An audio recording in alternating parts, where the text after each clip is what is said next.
Hello everyone, I wish you a very warm welcome. My name is Ljiljana Radonić and I will be chairing today's part of our conference, which is both a public event and the opening event of our conference, which will last until Friday. First of all, we will have the president of the Academy, Heinz Faßmann, who will say a few welcoming words to our dear guests and visitors. Please, Mr. Faßmann.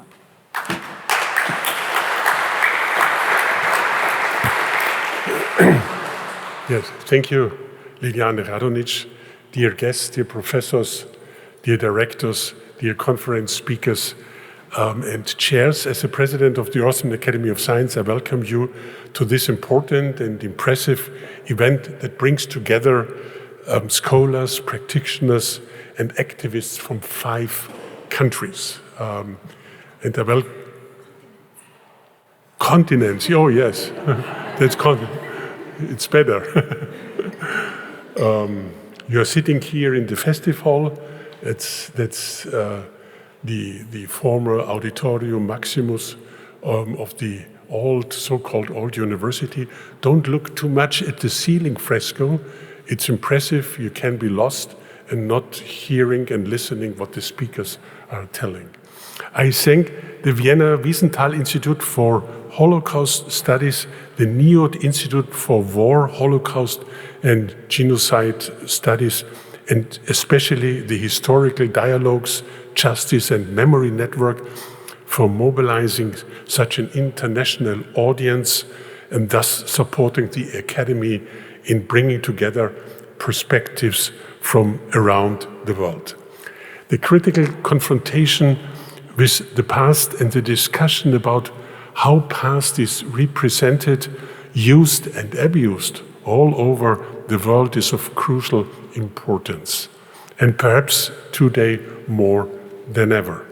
For decades, Austria has presented itself as the first victim of the Nazi regime. This was one of the cornerstones of the Second Republic. We were victims.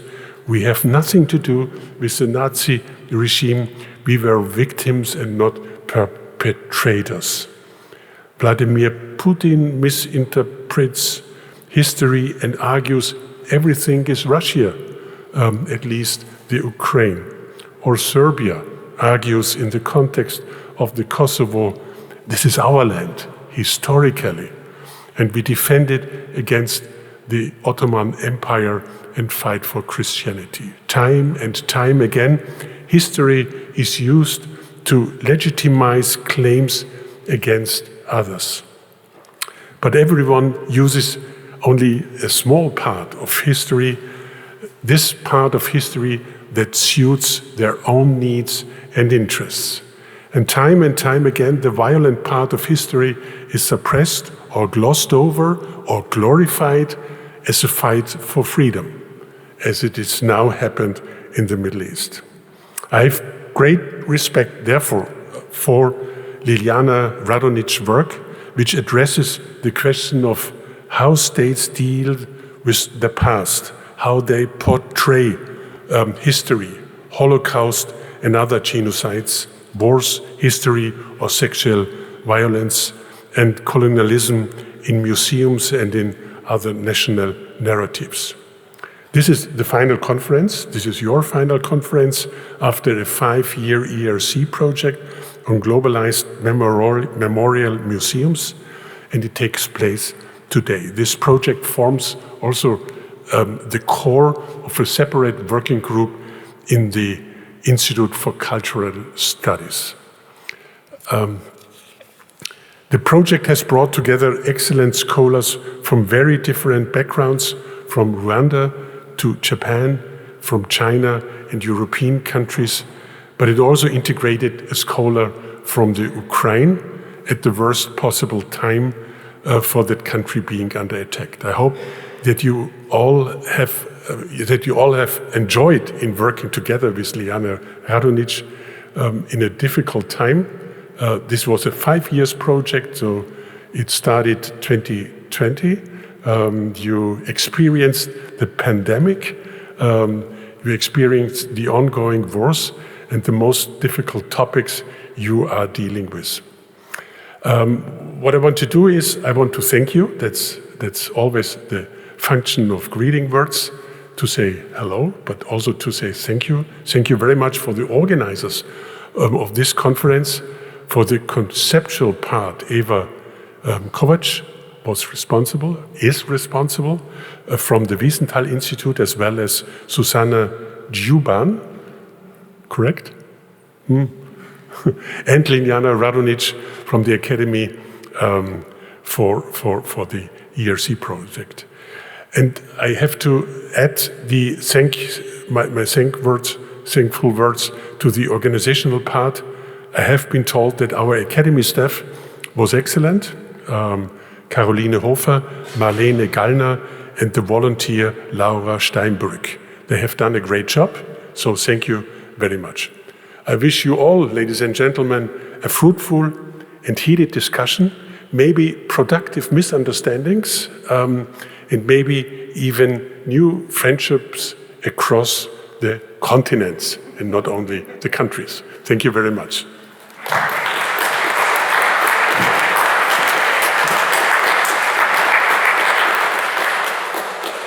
Thank you very much, President Faßmann. We will now have Jochen Böhler, who is the director of the Wiesenthal Institute, with his welcome words. Please, Jochen. Yeah. Thank you, Ljiljana.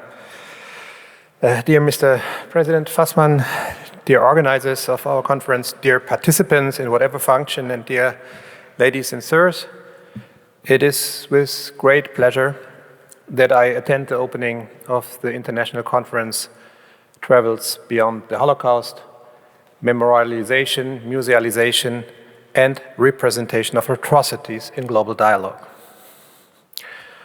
Almost exactly 1.5 years ago, I was just taking post at the Vienna Wiesenthal Institute for Holocaust Studies. It was Nancy Adler from our academic advisory board and also from the niod, as you probably know, approached Eva Kovac and me with the idea of a joint conference with the Alliance of Historical Dialogue and Accountability of Columbia University. And Eva took it from here. Thank you, Eva, for a marvelous job. And soon Ljiljana Radonić and Zuzanna Dziuban joined the circle from the Austrian Academy of Science, which is hosting today, and also 2/3 of the conference. Thank you also for that. And as we just heard, the ERC project, Globalized Memorial Museums, exhibiting atrocities in the era of claims for moral universals, sets a frame for the conference that you have all come to visit and to be a part of. So my thanks go to all of you that put together your brain and muscle to generate an impressive conference program, and also from the side of our institute, from the Vienna Wiesenthal Institute, I would like to name one for all, Miriam Karoli, who was very helpful and is helpful in keeping this all together and keeping the machine working. So we have a program which is very ambitious with, as you might have realized, about 140, I think, participants, and 3 simultaneous panels for 3 days. This will be exhausting 3 days, I think, but also very, very interesting. That's quite an effort, and it's quite an applaudable achievement, I would say, but most and foremost, it is a lot of work, and I'm very much looking forward to see how we all reap the fruits of your labor within the next 3 days, from Wednesday to Friday. I want to keep it short, but I think a few words on the topic of the conference are in order. The Vienna Wiesenthal Institute for Holocaust is an institute for advanced studies, but it is resting its work on 3 pillars: documentation, which means its archive and library section; research, which means our fellowship program, our academic projects and our academic publications, and education, which concerns our activities that reach out into a broader public, into the public sphere, and last not least, our small but fine museum, the Wiesenthal, the Future of Memory, that you might visit during attending one of the panels that take part not here in this site, but at the Vienna Wiesenthal Institute, which is just 5 minutes walk from here. Simon Wiesenthal himself was always an advocate for remembering the most difficult past. And thus I find it very fitting that this conference, which for us is the 9th Simon Wiesenthal conference, with its presentations on archival and museal holdings, on new academic research, and on exhibitions and other projects that seek a broader audience, reflects, in a way, those 3 pillars of the VWI. A couple of years ago, the Museum of Military History in Vienna featured the slogan, "War belongs to the museum." The time being, the Vienna Institute for Human Science has launched a huge funding program for documenting the war in Ukraine that Russia is waging since February 2022. I think I'm not the only one who at the turn of the century had believed that the war in Europe indeed was confined to history books and the museums. So let me close my opening remarks here with a sincere hope that war in Europe soon will be banned into the museum again.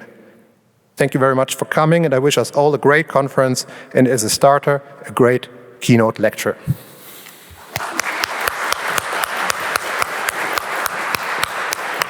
Thank you so much, Jochen. Alexander, come, please join us. We will now have a few words from Alexander Karn, also as our third welcoming brief speaker. Please, Alexander. Thank you so much. My name is Zan Karn. I'm a professor of history and peace and conflict studies at Colgate University in upstate New York.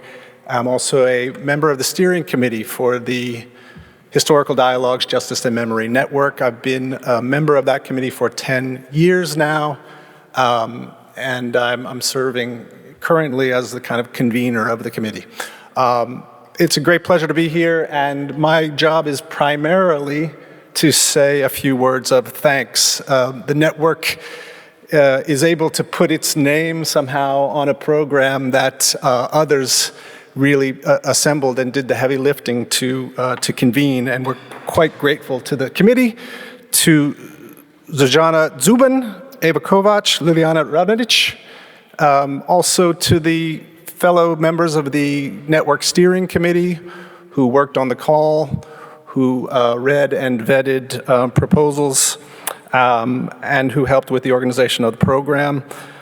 This is now our 10th gathering of the network, our 10th network conference. The first conference was in 2012 in Melbourne. We've been elsewhere. We've been to Lund. We've been to Amsterdam. We've been several times on the Columbia University campus in New York. And it's now a great pleasure to be here in Vienna. I want to just say welcome to everyone, and I'm looking forward very much to the next several days of presentations, of conversation, and of dialogue. And again, thank you so much. Happy conferencing.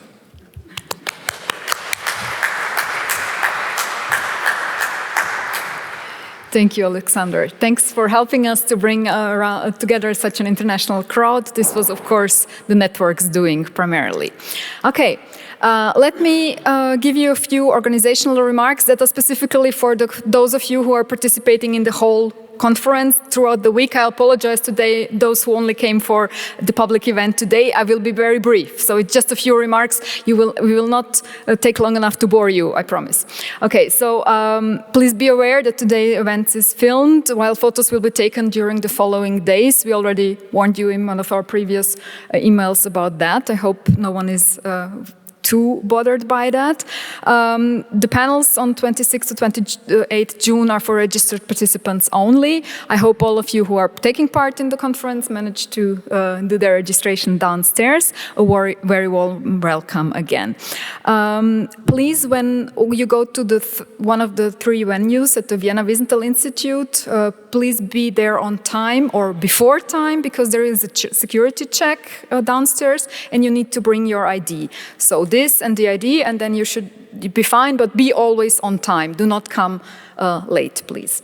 Then around coffee and stuff, we will have coffee breaks always here at the Sitzungssaal, which is right across the hall, and at the Wiesenthal Institute. This will be the warm coffee breaks. And at the third venue, we will have a kind of self-organized space where there will be no drinks because there is no catering there. So you need to help us, please, be a self-organized group who throws away the trash, opens the new pack of whatever has been used up. I don't know, put away the full trash and put up a new bag. Everything will be there, so please self-organize there. We are many and we cannot, we need help for that one, please. So I will explain the venues in a sec. Also, yes, please there help us to keep everything clean, refill even the tap water jugs. Vienna is famous for its delicious tap water, so please feel free to drink it. You don't need to buy bottles, and help us refill the water jugs there as well. Yes, and about whom to approach if you need something. You might have noticed that some of us have yellow name tags, not white ones. This means that you can approach this person because he or she is part of the organizational team. So please, if you need anything, come and find us and we will help you out. Okay, and now I would ask, oh yes, the venues that I promised to explain. Okay, so as I said, ÖW1, the so-called Sitzungssaal, which means meeting room, is here right across the hallway. Okay, so when you come for these panels tomorrow morning and you want to go to the Sitzungssaal, it's right here. So again, this floor and just to the left and not to the right into this room. Okay, then when you exit this main building and look straight ahead, you will see this door. This is the closest way to our second venue, which is the so-called Seminarraum. This is the self-organized space. Okay, we gave you the address Beckerstraße 13, but it's easier if you just walk through this door, through our beautiful arcades. There will be posters indicating the other location. So this is like right when you come out of the door here, straight ahead. If you are changing here between locations, this is the quickest way to get to the second venue. Now for the third one, you can see here the map.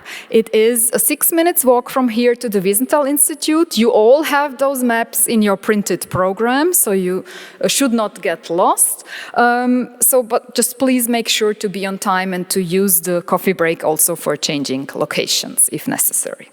Okay, are there any questions regarding the venues, or is that so far so clear? Okay, please just approach people with yellow name tags if there is anything you want us to ask us.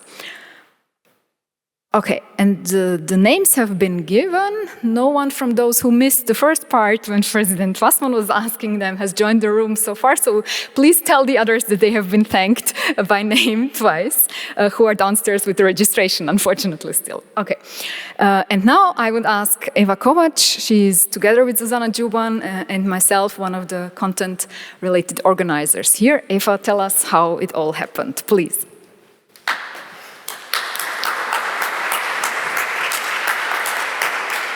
This is actually the surprise part of the opening session. So my name is Eva Kovac and I am from the Wiesenthal Institute, and now I am here only with Lili and Zuzanna because we wanted to have a moment in the opening to be together here in the podium.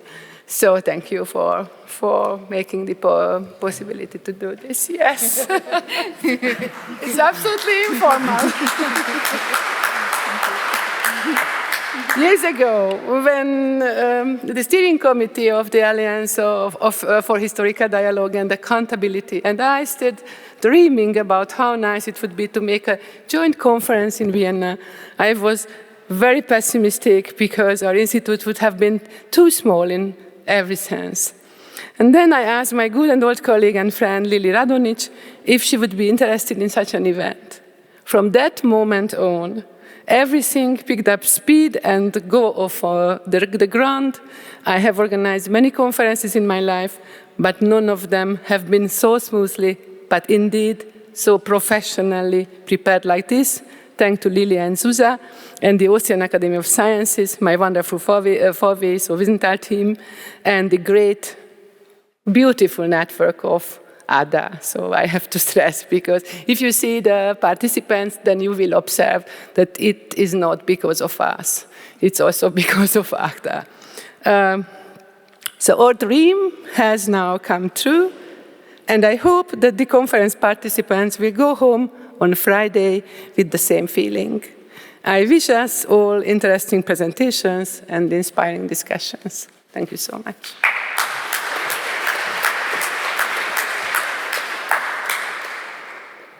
Thank you so much, Eva. What is also important to stress is do not be intimidated by the rooms we are in.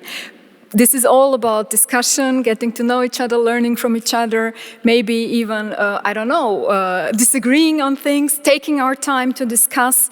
Please do not be nervous about whatever. We hope for a very respectful atmosphere where everyone owns the room and is looking forward to the discussions. If we can achieve that, then I hope that we are doing well. Okay, we will now briefly tell you something about the project that has been mentioned so far quite a few times, the Globalized Memorial Museums project that I'm heading and Zuzanna is a part of, and all of our team members are here. They are also those people with the yellow name tags, so you can approach them and easily identify them. So we are looking at, in our ERC project, European Research Council project, at 50 museums worldwide, focusing not only on the World War II period, but also on the 1990s genocide memorial museums, with a special focus when it comes to World War II on the arenas in China and Japan on the one hand, and when it comes to the 1990s genocides, Bosnia and Rwanda. At the beginning of the project, there was this observation that scholars would write about globalization or universalization of Holocaust memory, kind of fuzzy terminology, it seemed to me, conflating moral and spatial issues. The Holocaust has been discussed as a historical reference point, legitimizing a global moral imperative to respect human rights. But of course, the question must be addressed: what is the price of this decontextualization? How do international memorialization trends travel? What gets lost in translation? What gets changed, transformed in good ways in translation?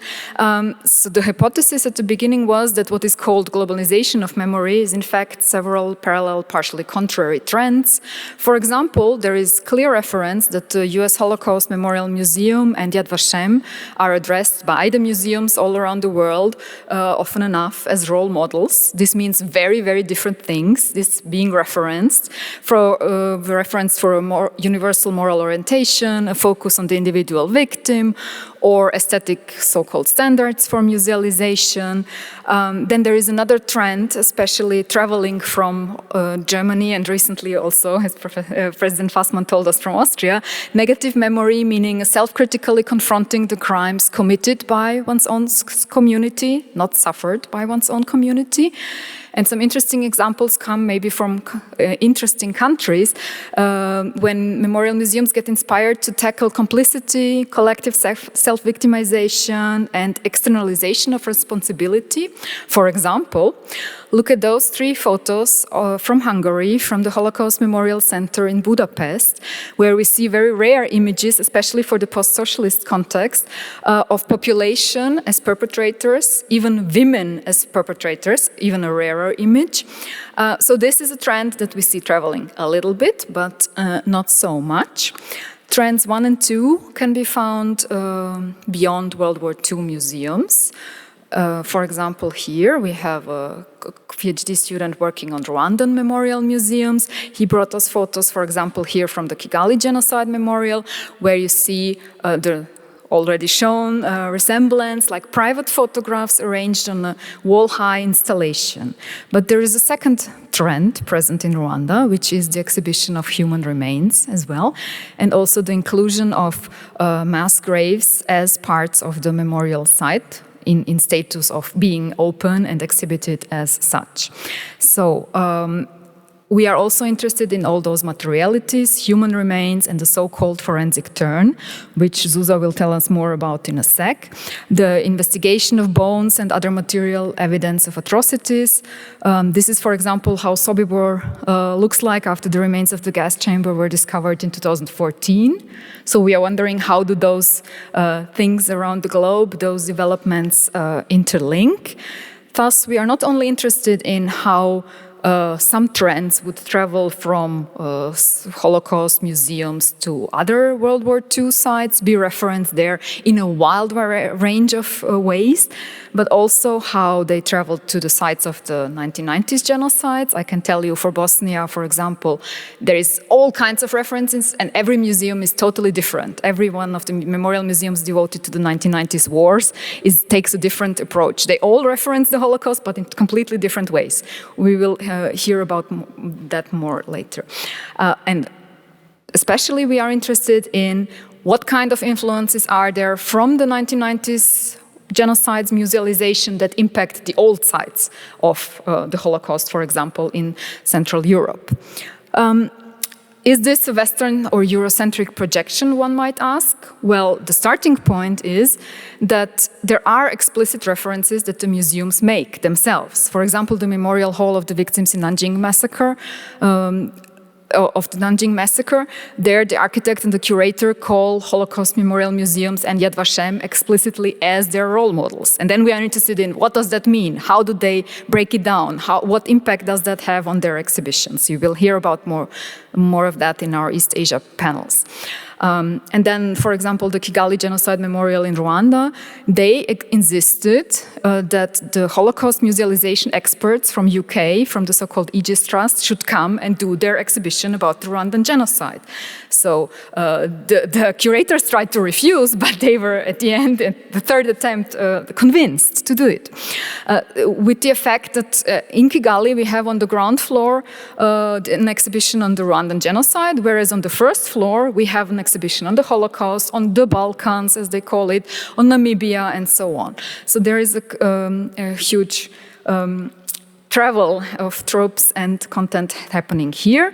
What we see a lot all over the world is, interestingly enough, this new trend to focus on private photographs of individual victims in huge wall installations.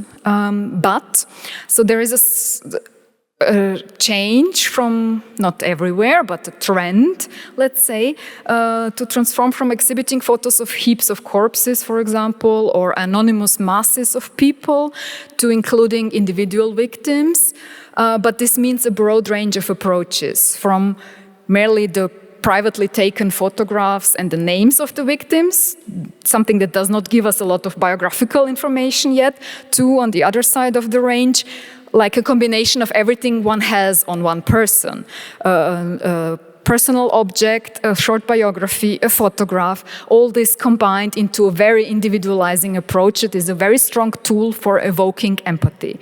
And this has, or even to have a poem written by someone who is being persecuted.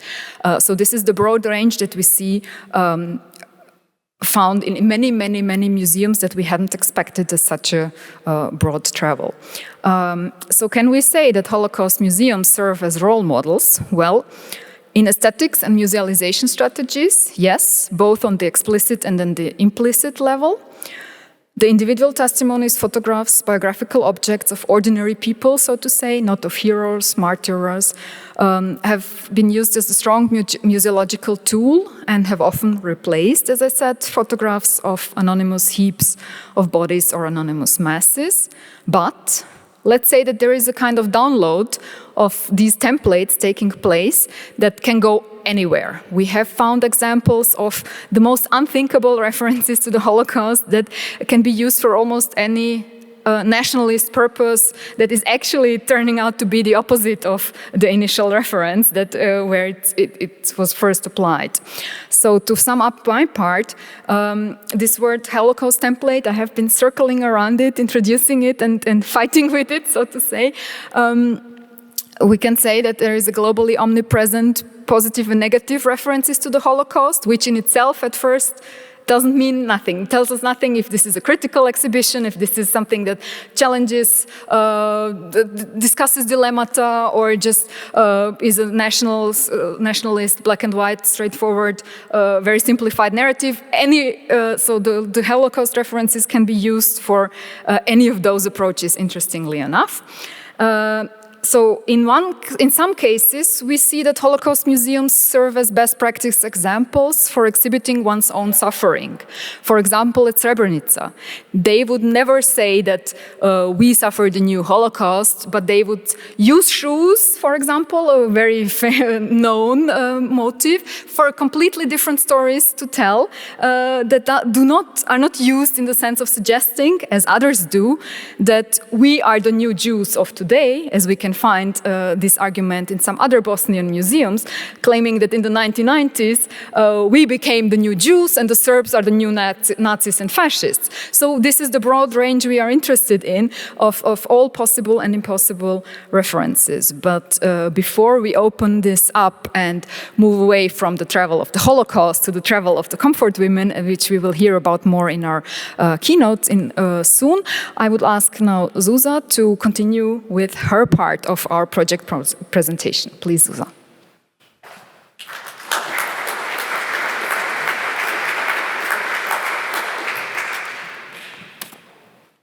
Thank you very much, Lee. This height. It's always a challenge to have 5 minutes and put 5 years into those 5 minutes. But I will do my best and speak about the advantages of the entangled and dialogical approach.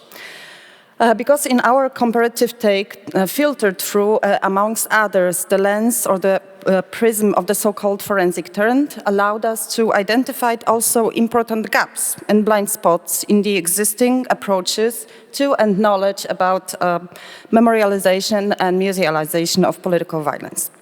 After all, one of the meanings of the forensic turn is a new sensitivity to practices and processes thus far overseen by scholars. Those revolving around human remains resulting from the genocides and other violent political events in their aftermath and the dense politics that surrounds them. Many of those practices proceed but also shaped the establishment of memorial sites and museums. In the project, the engagement of our PhD candidate, Eric Sibomana, with bottom-up efforts undertaken by survivors of the genocides against the Tutsi in Rwanda to bury and restore the dignity of the dead during and in the immediate aftermath of the genocide, was an inspiration to explore similar efforts undertaken, for instance, by Jewish survivors in post-Holocaust Poland.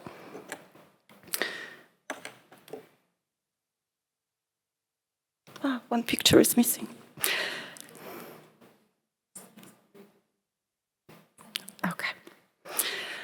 What we discovered was an astonishing multitude of actors involved in the effort to exhume and rebury the dead across the country in the 40s and the early 50s. Thousands of bodies were moved from unmarked body disposal pits to Jewish cemeteries, adorned with the first post-war memorials. This still largely unexplored form of survivors-led activism has many parallels with bottom-up forensic practices of Tutsi survivors in Rwanda. And yet, its consequences were very different. In Rwanda, after a while, the practices of survivors were supported and then overtaken by the state. Of course, not without consequences and controversies, which established several national museums at the sites of mass burial. In post-Holocaust Poland, in turn, Jewish survivors had no state support, and their efforts at memorialization and dignified burial of the dead were not officially perpetuated or reinforced. Even if marked in space, they exist outside of the landscape of official musealization of the Holocaust in Poland and remain to this date largely forgotten. Another set of questions centered on the politics of dead bodies instantiated by museums, those in situ, governing the dead, and those off-site, which house human remains or display human remains, which is the case not only in Rwanda or China, analyzed in our project, but in many memorial museums worldwide, including those devoted to the Holocaust. Here again, the comparative and entangled take and the focus on the circulation of tropes, images, icons, objects, and practices between memorial museums worldwide allowed us to analytically rediscover yet another totally unexplored practice. The handling over and institutional transfer of incinerated human remains from the former Nazi camps in Poland to memorial institutions and actors around the world.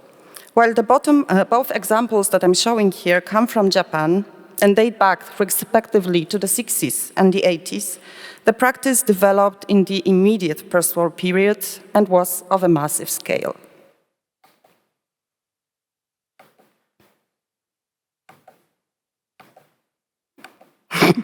Sorry. The urns were given by the Polish state museums to a variety of memorial institutions, schools, churches, workplaces, and private individuals in Poland. But the urns traveled also to many countries in the Eastern Bloc, but also across the Cold War borders. They were given to museums and organizations in Germany, Italy, Belgium, France, Canada, the US, Brazil, or Australia, and Austria, of course. The transfer of urns firmly positioned Poland and the museums established at the former camps on the landscapes of institutional globalizing remembrance of the Second World War, and led to the consolidation of Auschwitz as a symbol even before it was associated with the Holocaust. So this destabilizes also the question about the dimensions of globalization. And while this phenomenon sheds new light on the dynamics of globalization of memory in museums, it also speaks to violent practices of instrumentalization and erasure in which they are entangled, also in the aftermath. The material dispersal of urns with ashes constituted, after all, a deeply politically charged appropriation of both the human remains and the meanings and memory of the former camps, based on the erasure of the Jewish identity of the victims.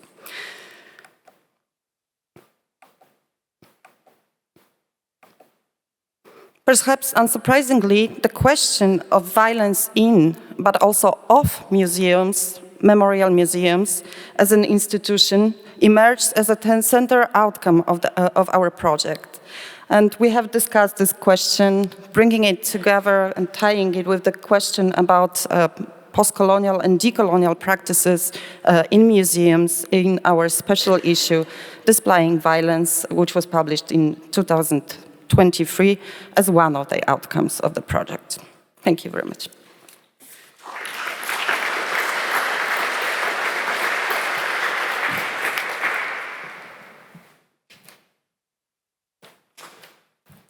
Thank you very much, Zuzanna. It was mentioned before, but let me say again that this conference is also the annual conference of the institute where we are based, of the Institute of Culture Studies here at the Austrian Academy of Sciences. So tomorrow, one of the venues, the seminar Raum venue across the yard, is in the part where we are located. Our institute is located. So we are also happy to have some of our institute members who volunteered to chair also in these panels. Then what I would like to mention next is that our ERC project that we have now introduced to you briefly also has an invaluable advisory board that has been very precious to us. And before I introduce a distinguished member of this board, Carol Gluck, as our keynote speaker, let me also welcome Rachel Ibrek and Kirk, where are you hiding? Kirk Denton, who are also members of our advisory board. I don't see anyone, no one slipped in from the others. So welcome and thanks for being here and for supporting us in these 5 years. Okay.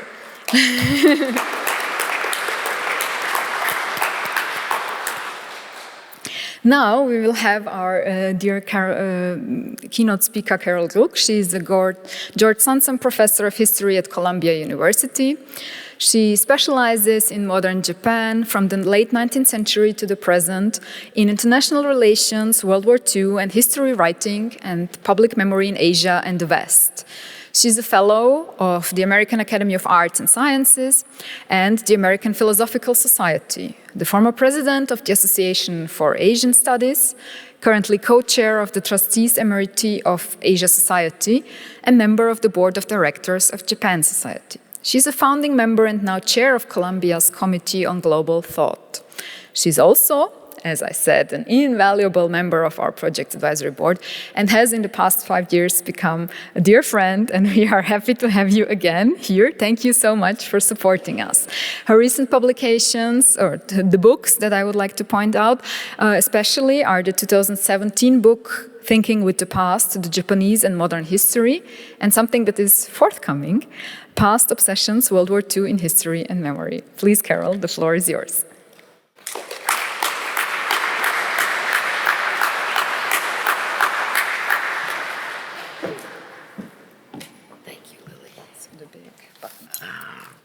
Which button? The right Big one. button. Okay. Oops. Thank you. Thank you so much. Thank you, everyone. Welcome.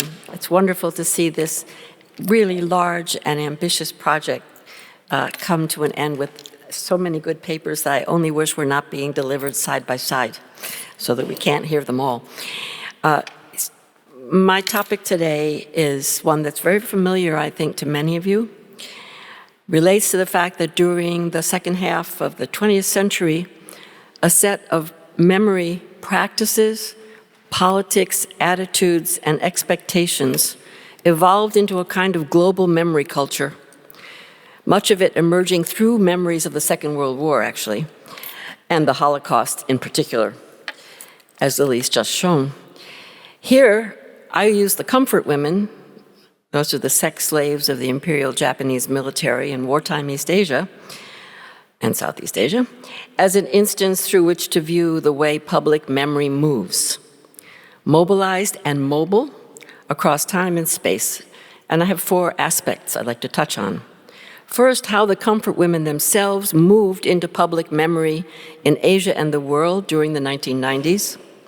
Second, the circles of memory, how different agents, memory activists, interacted in cooperation and conflict to create this movement.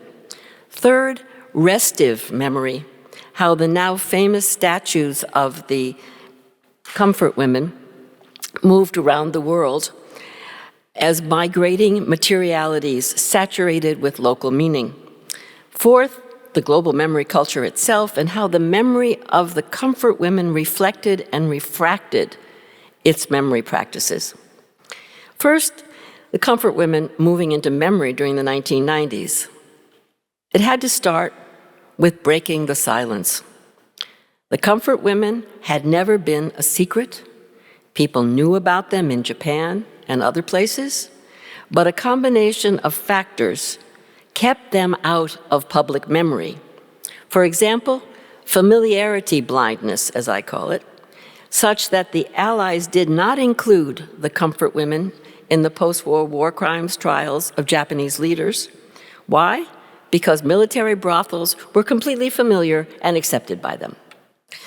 Patriarchal views of chastity and purity in Korea, views of sexuality, sometimes abbreviated as victim blaming and slut shaming in China, plus the preferred Chinese emphasis on Japanese atrocities perpetrated on the nation rather than on the nation's women, Catholic views of morality in the Philippines, all these allowed no social space for the memory of the surviving comfort women. Then there was what I call the effability factor, the utterability factor, what you can and cannot say at any given moment about a traumatic past.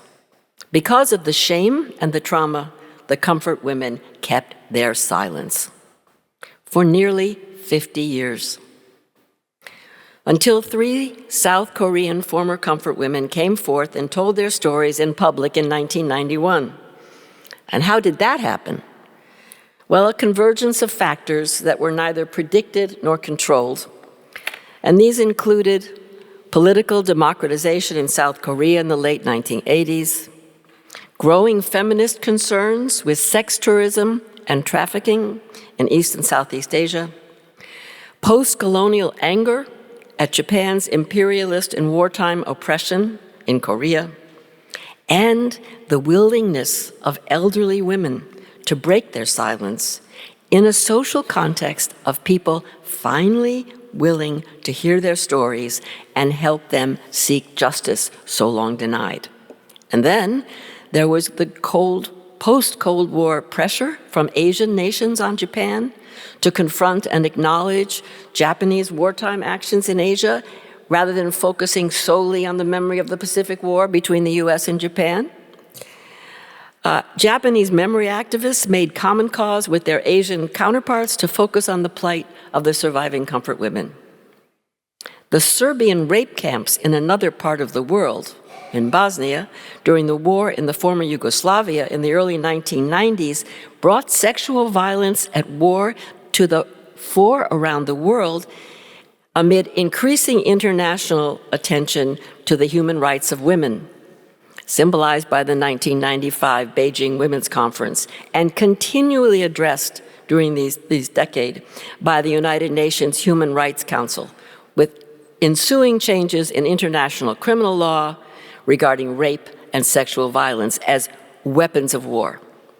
Again, and at the same time, when I'm talking about things that are not controlled and completely conjunctural, identity politics among Asian Americans and Asian Canadians sparked memory activists in North America to take up the comfort women cause, bringing the issue into public prominence there.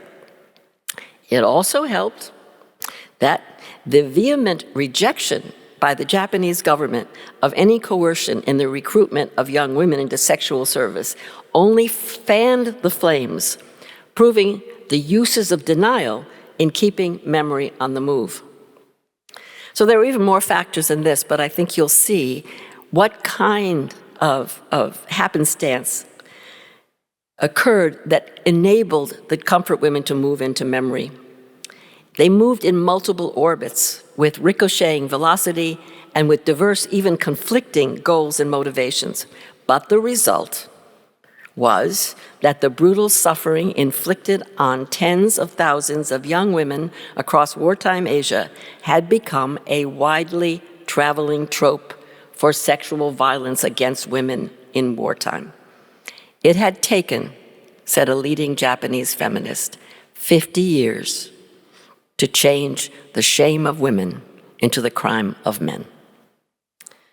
Now, a second aspect of mobile and mobilized memories relates to the agents responsible for moving that memory across social and national spaces.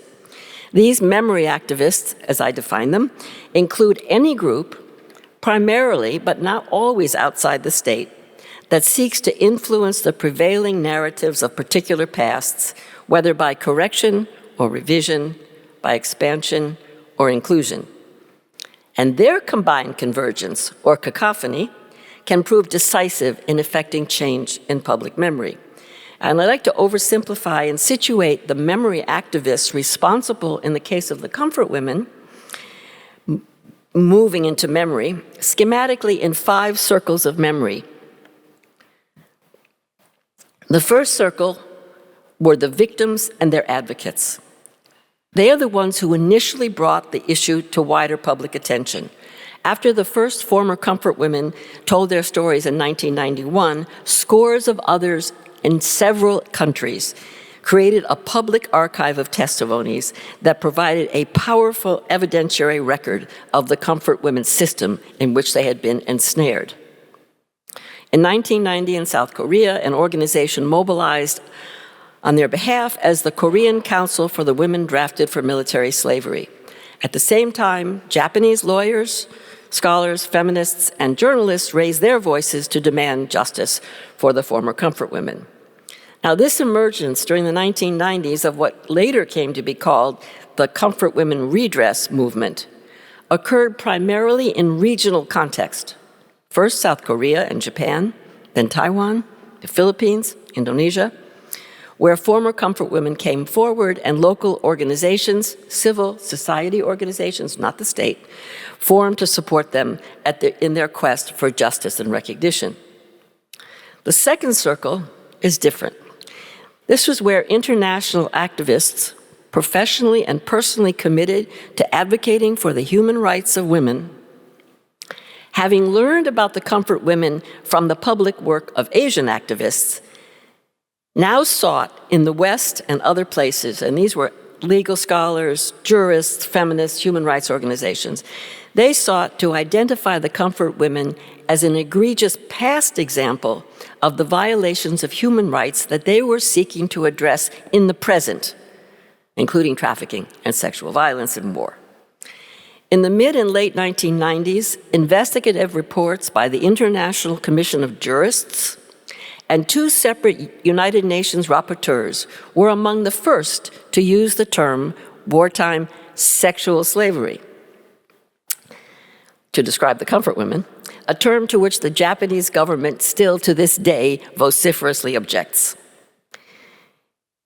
Rape was first prosecuted as a war crime in the international tribunals for the former Yugoslavia and Rwanda, which began in the early 1990s.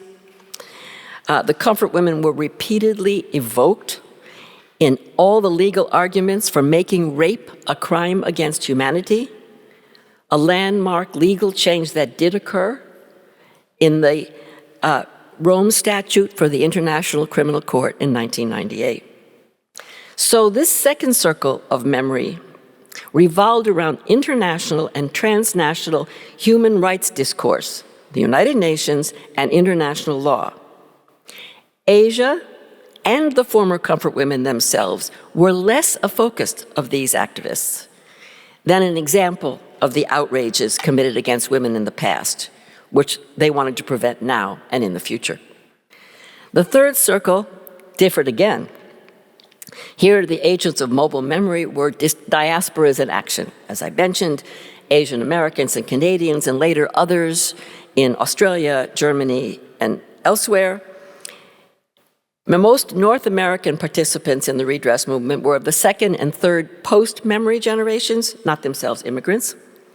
Ethnic identity politics in the US in the 1990s, combined with a growing electoral significance of Asian Americans, to lend political potency to their claims on behalf of the victims and women's rights. Korean Americans, Chinese Americans, and Japanese Americans too worked together, all 3 of them, to create a comfort women statue in San Francisco, succeeding against the forceful interference of the Japanese government. In Southern California, Armenian Americans, which is a different diaspora, joined their cause in what's been called an inter-ethnic victimhood alliance, seeing in the comfort women an example of injustice that evoked the atrocities that had been visited on their own people in the Armenian genocide of 1915. So the diasporic memory activists, many of them, but not all, women, worked primarily in local, national, and to some extent international contexts, while conditions in present-day Asia, though relevant, remained clearly secondary to their efforts to repair injustice to their own ethnic forebears. The fourth circle might simply be called memory politics, not because the others were not political, they were, but to point to the expanded role of memory in national and international politics that has taken place over the last decades. Governments, opinion leaders, civil society organizations, both advocates and denialists, invoke the national past to foster domestic unity and to support a political regime or party in power. And they increasingly wielded history as a weapon in foreign relations. Political leaders in China and South Korea in the 1990s made Japan's history problem a pillar of regional geopolitics, whether they were addressing national textbooks or territorial disputes over neighboring islands. In 2015, officials in the West, in the United States, Germany, and other countries pressed Japan and South Korea to, quote, put the past behind them in the interest of Northeast Asia security. Now, this instrumental use of history is familiar to us. History for national, patriotic, and populist purposes. As our host today mentioned in his introduction, it's a global phenomenon. Russia, Poland, Turkey, Hungary, China, India, and so on, the United States.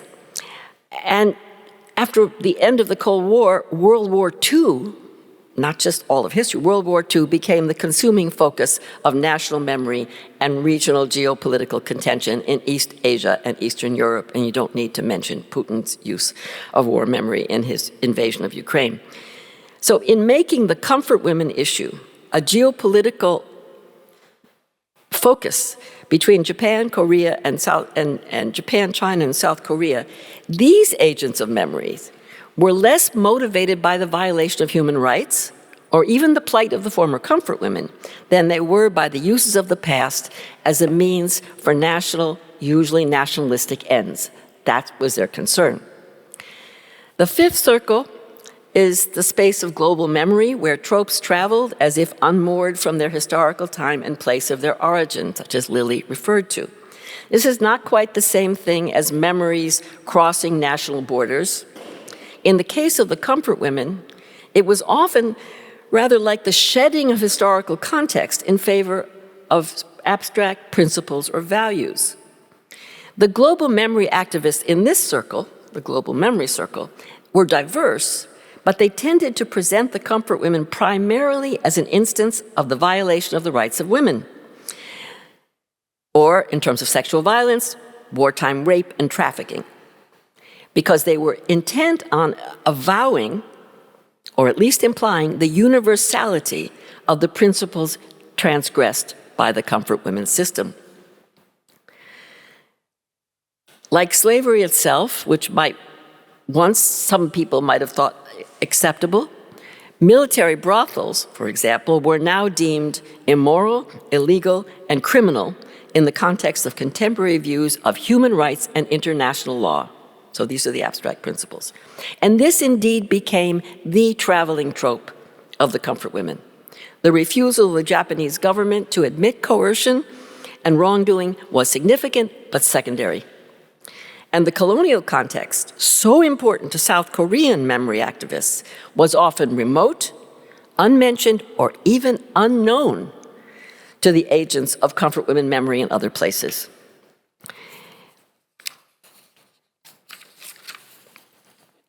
The five circles that I've just talked about separately were, of course, connected. Advocates for the comfort women cause have, for good reason, been called activists beyond borders, transboundary activists, and a transnational redress movement. The transnational network also caused what has been called a boomerang influence. Its message returned to Japan and changed Japanese views. The media coverage of the testimonies, controversies, and debates made it almost impossible for Japanese not to know about the comfort women. And the boomerang hit home. Japanese public opinion responded. Popular culture and opinion polls showed that most Japanese, by the turn of this century, thought the comfort women system was wrong and that some amends should be made to the neighboring countries. Meanwhile, continued denials by the government and nationalist organizations, as I said, did more to spread knowledge of this issue than they did to persuade people that there was nothing wrong in the comfort women system. All this being said, I'd like to contend that this transnational activism was not always a force for good, as it moved memory around. Agents of memory were, not surprisingly, anchored in their places, and naturally they were focused on whatever aspect they felt most strongly about. Some South Korean activists, for example, resisted the view of the comfort women as a traveling trope in global memory because in universalizing sexual violence seemed to them to ignore the colonial context that had produced that oppression. To lose the post-colonial specificity for them was to lose the larger subjugation of Korea under Japanese imperialist rule. But to activists working in international law and human rights, such a post-colonial emphasis could appear parochial and unhelpful in their crusade for the rights of women everywhere to be safe from sexual violence. And while rape has been described as a transcultural memorial form, an example perhaps of restless memory that crosses borders and creates solidarity, it could also lead, and it did, to competition among victims, which diluted the common cause in seeking gender justice. Feminists also did not agree with one another. One point of contention set gender against nation. Most famously at the Beijing Women's Conference in 1995, when a resident Korean scholar in Japan charged a leading Japanese feminist with complicity in the comfort women's system because she was Japanese. She was a citizen of the perpetrator state. This Japanese feminist responded by calling for a cosmopolitan feminism that transcended nationalism. To which the Koreans responded that, in their view, Japanese activism could never escape the legacy of, quote, imperialist feminism. Feminists also argued among themselves about prostitution, asserting the difference between the comfort women who were sex workers or sex slaves. On the Japanese left, this distinction treated the agency of women working in the sex industry as a separate category from comfort women forcibly coerced into service. On the Japanese right, it meant labeling all comfort women as prostitutes who voluntarily entered the brothels, which of course relieved the Japanese government from responsibility. The feminist distinctions between prostitutes and sex slaves appeared in malign form in the circle of memory politics, the fifth one, when nationalism rose to new peaks between Japan and South Korea in the 2010s. And the comfort women were the focus now of this geopolitics. By 2015 and since, it seems that many Koreans prefer to claim that all comfort women were forced into service, while Japanese officials want to insist that all comfort women were either prostitutes or volunteers. Neither claim was true. Some women were coerced, and some were not. Some were deceived by false offers of normal employment, and some signed up to help their impoverished families. Some were recruited by Japanese, and some by Korean middlemen, civilians. And of course, not all comfort women were Korean either, although that substantial fact sometimes disappears under the weight of activist and official rhetoric in Korea. So nationalistic blinders caused both countries to behave badly, engaging in memory politics that violated historical facts and fomented continual conflict. And where, you might ask, were the aged and dying former comfort women themselves in all this turbulent memory politics? Their voices had been crucial in providing the evidence for the comfort women system in the first place, and those public declarations were very difficult for them emotionally. They were brave, and they were often very angry. And even while many were still alive, and there are very few left now, the voices of their advocates began to swell louder than their own. So the activists became what one writer about the Holocaust called moral witnesses speaking on behalf of global victims.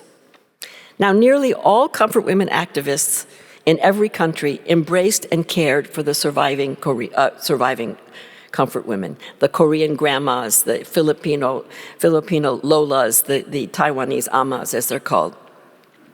So there was nothing intentional in the presence of advocates overwhelming the victims. Yet some former comfort women complained when the Japanese and South Korean governments signed an allegedly final and irreversible agreement in 2015 without consulting the comfort women themselves. And a 91-year-old former comfort woman raised her voice in 2020 to denounce the leading Korean advocacy organization for exploiting the survivors and treating them like bears doing tricks. That same woman at 93, not to give up, led a collective petition to the United Nations to pressure the Japanese and the South Korean governments to take the comfort women case to the International Court of Justice in The Hague. Thus, even in the first circle of activists, the victims and their advocates, they could sometimes work at cross purposes. And in transnational networks, the agents of memory could often be blinkered by national and ethnic interests. Therefore, transnational activism is not always a force for good.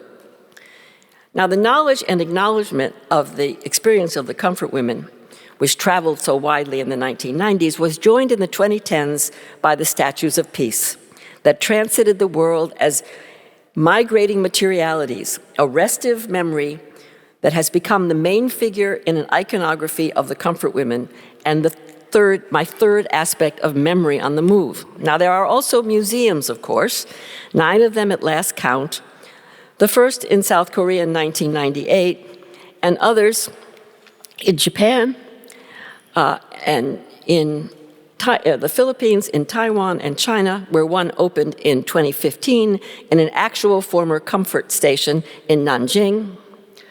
Note the tears on the wall.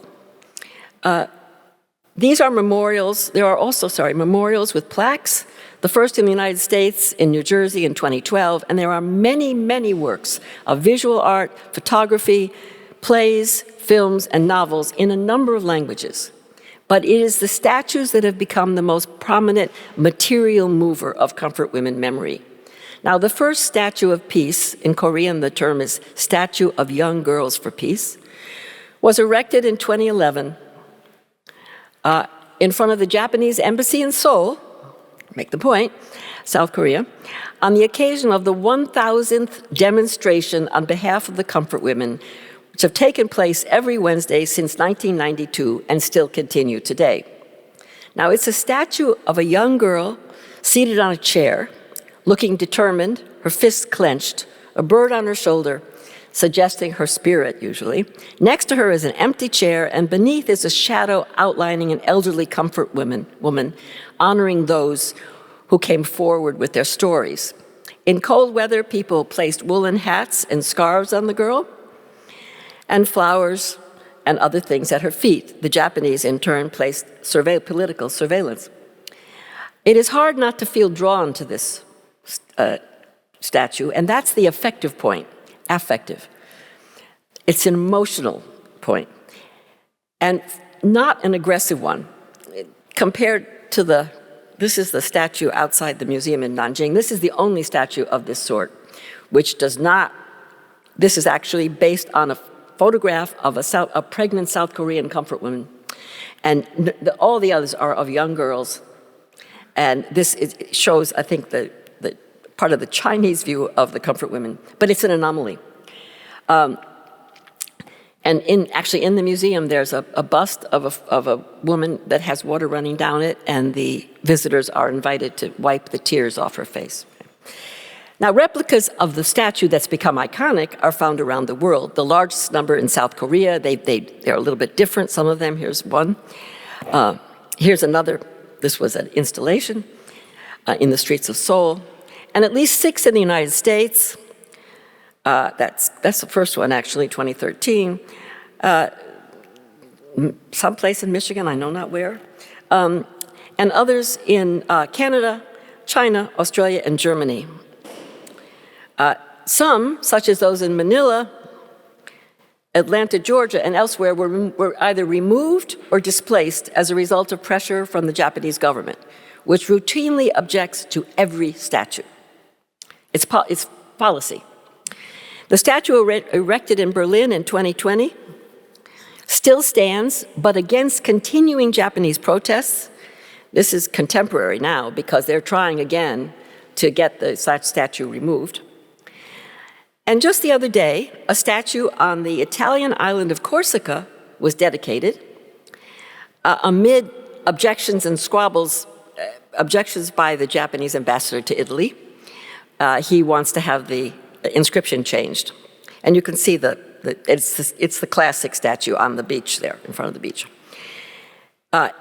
In fact, these official Japanese protests have provided a nearly fail-safe statue-creating policy. As soon as the Japanese government objects to one statue, another goes up somewhere else. Now, some are variations on a theme, as in Shanghai, where Korean and Chinese comfort women sit side by side in their respective national dress, and in San Francisco, where 3 comfort women, Chinese, Korean, and Filipino, are standing hand in hand, observed by the first Korean comfort woman who came forward with her story in 1991. But the iconic figure remains the seated girl, whose semiotics has been criticized from both the right and the left. The criticism from the right is largely from the Japanese government and Japanese in the American, Australian, and other diasporas. The criticism from the left is feminist and anti-nationalist. Feminists regard the seated figure as depicting the perfect victim, representing purity, chastity, and otherwise reinforcing patriarchal stereotypes of women. They also point out that the comfort women are presented either as innocent young maidens, as in the statue, or elderly grandmothers, occluding, erasing the decades of the survivors' lives between the war and the moment when they spoke of their experiences as old women in the 90s, thus reinforcing the long social silence they were forced to endure. As for nationalism, there is little doubt that in Korea and in China too, the girl represents the wrong done to the nation, with the female body once again the synecdoche for the national body.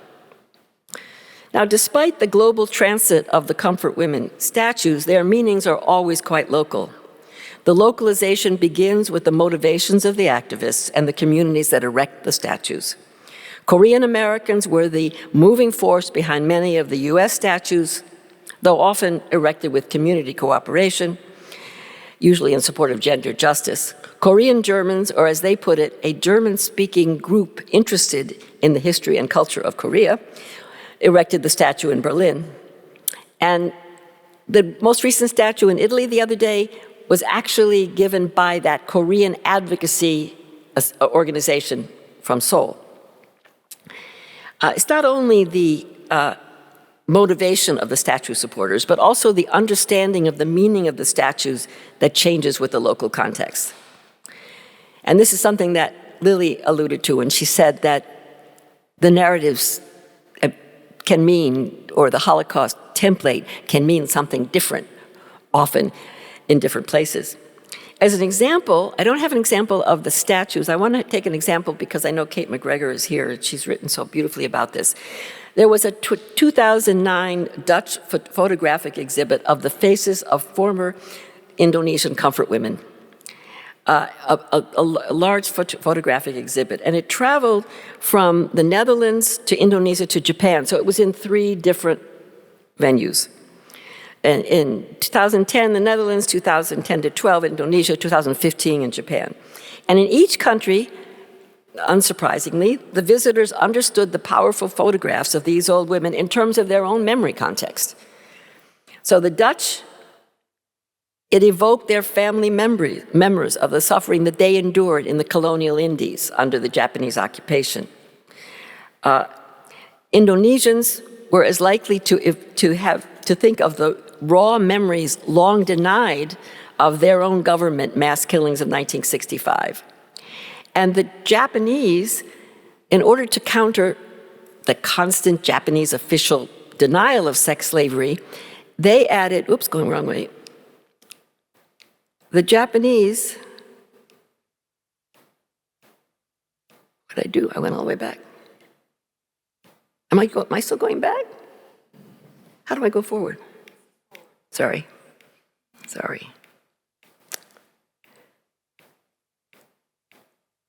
Now there are the photos. So this is a Japanese, it was a Japanese exhibit and a Japanese magazine, and that's one of the photographs.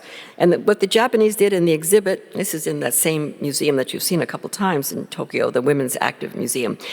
What they did was they added documents to the photographs to prove that the Japanese government had been involved in the comfort women's system. So that the context in Japan was more important to show that the Japanese government had been involved than to read the faces, so to speak, alone. So same photographs, exact same photographs, 3 different mnemonic cultures. So restive memory, the statues transit the globe, and they come to rest in different interpretive places, much as the Holocaust template that you described. Now, as for the global memory culture, which is my 4th aspect, I'd like to briefly mention 5 practices in that global memory culture that are exemplified by the case of the comfort women, often reflecting processes of Holocaust memory. First, in law, Holocaust-related war crimes trials were both pedagogical and performative, and they made victims as central as perpetrators. There would have been no justice for the surviving comfort women had there not been these kinds of trials. In international law, definitions of crimes against humanity are largely a post-war World War II product, again impelled by the Holocaust. The landmark inclusion of rape as a crime against humanity in the IIC, as I mentioned, was one outcome of the change in international law, and this time one closely related to the memory of the comfort women. And this is, it's in international law that as the Holocaust became a global example of genocide, the comfort women became a touchstone for sexual violence against women in war. But also in civil trials, the class action suits by or on behalf of Holocaust survivors in the 1990s became the model for suits filed by the comfort women, including by the first 3 comfort women who came forward in 1991. They filed suits in Japanese, United States, and Korean courts. Japanese courts routinely rejected their claims, but with what one scholar has called radiating effects. In other words, even negative judgments created more memory, if you like, of the comfort women. So that's law, international law, civil law. In the realm of testimony, this was a big thing. If we live, as has been said, in the era of the witness, then the testimony of Holocaust survivors, first speaking and writing, then in tapes, videos, and now in virtual reality in some of the Holocaust museums, a rather horrifying example, I must say, have you ever seen them, has made individual testimonies one of the main currencies of public memory, and most important, a recognized source of knowledge about the past. These are not documents. There's nothing you can point to in writing. These are oral testimonies. And this was crucial for the comfort women, those Holocaust testimonies, in large part because of the nature of the crimes. Rape and sexual violence are not documented. They're not written down. And in many cases, the records are actively covered up or destroyed. So without these stories told by elderly women, there would be no story. And these are stories told by women who were very old and some of them illiterate, none of whom knew one another, who told their stories across Asia. And now the voices of the victims have been heard. And it has been clear to everyone except Japanese right-wing nationalists that the comfort women were not inventing them, that they were relating experiences that were common enough to appear across a broad swath of Asia among radically diverse groups of women.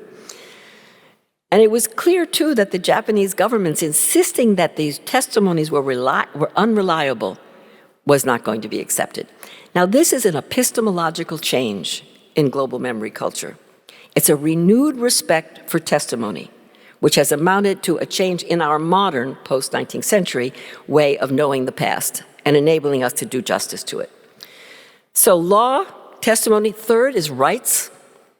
It's evolved over the last century since the war, something that is now being called the rights of memory. Again, much of it Holocaust-related in the beginning. Consider the claims that are made on memory by victims of past grievances. Don't you change that? There you go. Past grievances. You'll recognize them. Recognition, public. Compensation or restitution. Apology for past injustice. Education, transmission to future generations. A combination of never forget and never again. And these include, now, minorities, indigenous peoples, all of the unincluded. I mean, this is something, these rights of memory have now become widespread. And of course, this is exactly what the former comfort women demanded, as they demanded the exact same list: recognition, compensation, apology, education, as they moved from shame to rights, from injury to redress, from invisibility to citizenship, because these rights are actually claimed as civil or social rights, right? So that's the realm of rights. Number 4, in the realm of politics. Now, here the changes in the global memory culture have to do with the expectations that nations ought publicly to reckon with their bad pasts, whether war, genocide, imperialism. Again, the Holocaust is a limit case, differently dealt with in Germany, say, than in Poland. But it's not the reality of acknowledgement, but the expectations of acknowledgement that have become part of global memory culture. And that's why the politics of apology belongs in this category. Now, this is a phenomenon that has expanded during the past decades to a degree unthinkable in 1945. Unthinkable for heads of state to apologize to other states. Official expressions of remorse, sincere or not, are now part of expected international practice. And for that reason, I can promise you that the Japanese government will again and again and yet again be called on to apologize for the comfort women system. They have apologized. And they will have to keep on apologizing until people begin to believe them. I think that's the issue. So that's in the realm of politics. And number 5, in the realm of responsibility, this is part of global memory culture. Now, notions of accountability have really changed since 1945. If you think about how war responsibility began with demonic leaders like Hitler and moved to organizational guilt, and then to ordinary men, and then now to even more ordinary citizens, Holocaust memory was central in this, no question. As Holocaust memory was also central in the question of transgenerational responsibility and relatedly transgenerational justice. And this is true whether in post-Holocaust Europe, post-dictatorship Latin America, or post-slavery United States. For the memory of the comfort women, it's a little different. The issue of responsibility falls on those who came after them to seek gender justice and to hold those who commit sexual violence to account.